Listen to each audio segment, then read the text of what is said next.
What's up, fanboys and fangirls? Welcome to another edition of Trailer Reactions coming to you from fanboysanonymous.com. I'm your host, Tony Mango, joined once again by Sean Walker. What's up, Sean? Not a lot. I'm back from Batman vs. Superman. Yes, Last indeed. trailer reaction. That had an awesome trailer from the other day, but bam, we're hit with another one today. The Marvel equivalent of Batman, so to speak, Daredevil. Season 2 on Netflix is coming out pretty soon, March 18th, and they decided that they're going to release one of the trailers today. Actually, this is a little bit different. They're marketing this as Trailer Part 1, and that Part 2 is coming out February 25th. So we're going to get another trailer in a couple days now, 10 days from now. And right off the bat, I mean, I had written a note down when I looked at this trailer of we still haven't seen much about Elektra. And spoiler alert, they end this trailer with a shot of Elektra as like, hey, coming in part 2. So if you're interested in more Elektra stuff, definitely bookmark this whole thing and listen to what we got to say on the 25th. Nothing to talk about with Elektra on this one. This one is all Punisher, man. Jon Bernthal has been getting a lot of attention for his new interpretation of Punisher, which is the 4th one in live action that we've gotten now, which is kind of crazy. Punisher, though, primary focal point of this trailer. What's the first thing you're thinking about this? We've seen a little bit of him, but this is something that we've seen a lot more this time around. Where's the grey trench coat?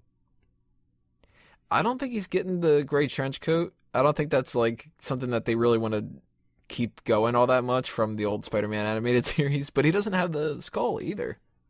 They'll probably save that for the last episode like they did with the Daredevil costume. I could see that, because there are rumors that he's going to get his own spin-off, and I can see this being a case where like this season ends with him kind of going, yeah, maybe I'll tone it down a little bit, kind of, and put on a symbol to be whatever, and that's going to be a skull because I kill these motherfuckers and shit. But no gray trench coat, no bandana. No van. No laser guns because they couldn't use real bullets. God, that show was so weird. Oh, man. It was all about the battle van, though. Battle van. I'm really curious if Microchip pops up in this, but I don't think he will. I think that's something that they're saving too. Probably in his own spin-off show. Everybody seems to be getting a spin-off show. Luke Cage, you have a spin-off show. Punisher, you have your own spin-off show. Everybody has spin-off shows. Oh man, if I had a spin-off show, it would be the worst. Just nobody does anything the entire time. Every episode, there's 13 episodes of a guy working on his computer. That's it. They already have that show. It's called Mr. Robot. There's a couple quotes that I think really stood out to me on this one that were really cool. One thing was one of the taglines, "No good deed goes unpunished." Very cool. Not only is it good for the pun of punished, Punisher, but it's the kind of idea like the Catholicism and how as much as Punisher tried to save the city in this one, it looks like the theme they're going with this time around is that he inspires Punisher. So it's like, fuck. Like, I tried to clean the city up and now I've created a murderer. I have created another guy. I am become death. Yep. Firer of bullets. They talk about how he's got military precision, he's knocking out the mafia, kind of the story that we expected, right? Yeah, how else are you going to introduce him? Yeah, I mean, it's not going to be like a Punisher story where he's, I don't know, taking out like ice cream truck people or something. Although I would watch that, what the hell. They talk about Hell's Kitchen's about to explode. Punisher has a good couple of lines in here. He says, "You hit them and I get back up. I hit them and they stay down." Makes sense. It's been like the big argument for Punisher fans is how many times can, Batman goes out there, he takes the Joker down, he puts him in Arkham, he escapes from Arkham, kills a whole bunch of people, you arrest him again, kills a whole bunch of people. Punisher is the dude who gets shit done. I don't know how I feel about that. Is it justified or what? I mean, it makes sense.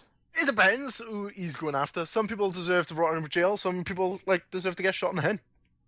Well, he tries to make it out to be, he calls Daredevil a coward and says, I think you're a man who can't finish the job.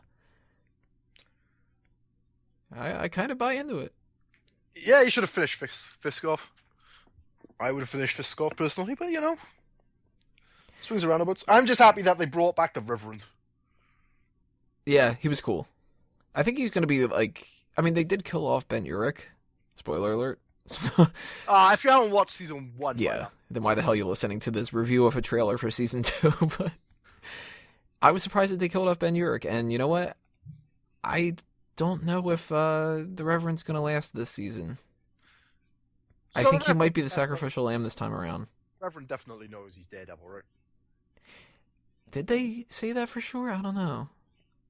They definitely hinted at it, but I mean, it'd be kind of funny if like Matt Murdock goes in one time to confess. He's like, "Oh, I'm Daredevil," and he's like, "Matt, you didn't put on your fucking suit." Shit. Just kind of like, "Oh man, I thought I checked the mirror this morning." I wouldn't be surprised if they kill him off. I want them to kill off Foggy. Really? Yep, Foggy seems more emo in this. Like, towards the end of Daredevil, he seemed accepted of the fact that Matt Murdock is Daredevil, but in the trailer, he seems to be, like, having a go at him for spilling blood and shit. It's like, get over yourself, Foggy. Stop, get off your fucking high horse, you fucking fat fuck. We'll see. I don't know if they're going to kill off Foggy. I think that he's going to be the moral compass of the whole thing. But, what's her name? Why am I blanking on her name? Karen, yeah. Karen could get killed. Oh, thank fuck. In the comics, if nobody is aware of it, she has had lots of issues in the comics. She was like a drug addict, and she had a kid eventually. She was in, I think she had like AIDS or something they gave her at one point. Did she get into prostitution at one point? Yeah, they did a whole storyline with that where she was, just like a mess. And she ended up selling out Daredevil's identity. She ended up like being involved with cults and stuff, if I remember correctly. Like, she really just like, she went downhill, which they could do that. They, at the end of the season, if I remember correctly, they kind of hinted at the idea that she was like, well, I got more shit going on. It was like, yeah, because you're a skank. I could see them doing that as like a big through line where maybe they kind of, maybe they'll actually end up talking about this quite a bit in the trailer for February 25th, but you got to imagine Daredevil and Elektra are a romantic couple. Mm-hmm. That's why he took Greek in university. She likes the Greek. But if they're going to have that teased, they don't have the Rosario Dawson thing anymore. She's in this trailer, so she's definitely got a presence. And she's the Nick Fury of this universe. Makes sense. But they're not going to do Matt and her character, so they have to have somebody else for a love interest, which is going to be Elektra. And if it's going to be Elektra and Daredevil, there's got to be some kind of friction there between Daredevil, Matt, and Karen.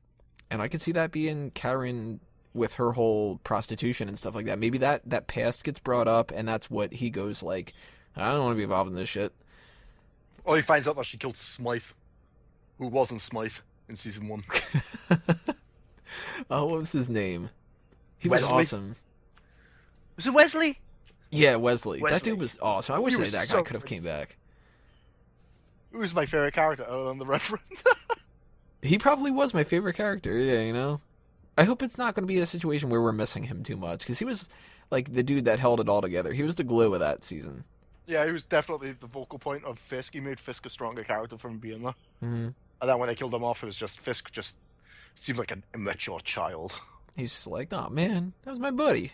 He had the same reaction that I had. I'm like, no, they killed Wesley, fuck. Why didn't you just kill off Fisk's wife or so many of the other characters? Kill off all the extra cops. Kill off. Yeah, speaking of cops, the black cop made a return. Yeah. Probably a better presence this season, too, now that they got rid of some of the corrupt cops. Maybe he's got a promotion. He's going to be working with Stan Lee, There's another quote at the end of this that's going to be obviously a huge, huge theme this season, which was at the end, Daredevil says, you're only one bad day away from being me. Which is kind of like, I get it, Joker, Batman. You're kind of playing that up a little bit. It makes sense. I mean, Daredevil almost crossed the line. And this is going to be the test that sees whether or not he is willing to kill, or if he's going to be that guy like Batman where it's like, oh, I'll fuck your life up. And you'll be unable to walk from now on. You'll be able to You know, you might be blind, all that other kind of stuff, but I won't kill you. Like, and Daredevil's just kind of, Punisher's just kind of like, yo, give me the gun, bang, fucking dead now. Well, as a guy who is unable to walk at the moment, I can honestly say I think I'd rather be dead. Well, there's guns out there. Maybe a Punisher's gonna come along, put you out of your misery. Oh, fingers crossed, mate. Fingers crossed. So, overall, does this make you more excited or more nervous about season 2? Oh, I didn't know anything about season 2 going into it. I was even unaware the dude from The Walking Dead was Punisher. Oh, really? So, I've been trying to avoid spoilers and shit. And this is released on the same day as Superman and Batman, right? No, this is a week beforehand. This is March 18th, and BBS comes out the 25th. All right, cool. So I got something to watch in between there and then. So I'll be up for it. I'm looking forward to it. I enjoyed Daredevil season 1 the second time around. First time around, it was kind of pants. So this time around, I'm gonna do the same. Watch it all in one, so I can come back and do a review with it, and then watch it each day as it comes. Oh man, I'm gonna binge the hell out of this thing, and I'm gonna love it so much more than Jessica Jones. Oh, I enjoyed Jessica Jones. I was disappointed. Daredevil season 1 though, that was the shit. There's issues. Hopefully they'll fix the issues, like the opening credits. I could do without the fucking music every 2. Yeah. Well, see, Jessica Jones this time around, when I was watching that, it skipped the opening credits. Thank fuck. I don't know if that's something that Netflix just incorporated over the past couple months, because I'm not a real big Netflix person, or if that's something that it was just I got lucky or whatever the hell, I don't know, but I really would appreciate them continuing on that, because as much as it was okay, I don't want to hear over and over and over again. But either way, I'll mute it if I need to. How many episodes is it? Is it 13 or 24? 13. Nice. Yeah, they're always going to be 13 seasons. I prefer 13 episode seasons. Yeah, unless it's Jessica Jones. Jessica Jones only needed to be 6. I wish Flash was only 13 episodes. Nah, Flash can be 20-something episodes. Arrow is the one that needs to be 13. Arrow is the one where you can get rid of 13 episodes from that show by just getting rid of goddamn Felicity's character. Goddamn. She should have died. Punisher should show up on Arrow, cross from Marvel to DC, and just shoot Felicity and be like, there. Punish all the Felicity fans out there. Alrighty, guys. Well, that is our reaction to part 1 as far as the trailers of Daredevil Season 2 goes. Make sure you leave your comments below. Tell us what you thought of it, whether or not this is going to make you more excited or less excited for the season. Make sure to subscribe, give us a thumbs up as well, and stay tuned for the part 2 discussion coming up February 25th, which will also be on this channel, Fanboys Anonymous, on iTunes, Stitcher, all that other kind of stuff. So, on behalf of Sean Walker and myself and all the fanboys and fangirls that couldn't be here tonight or today or whenever you're listening to this, thank you all for listening. We're Fanboys, and we're going to see you next time. So, geeks out.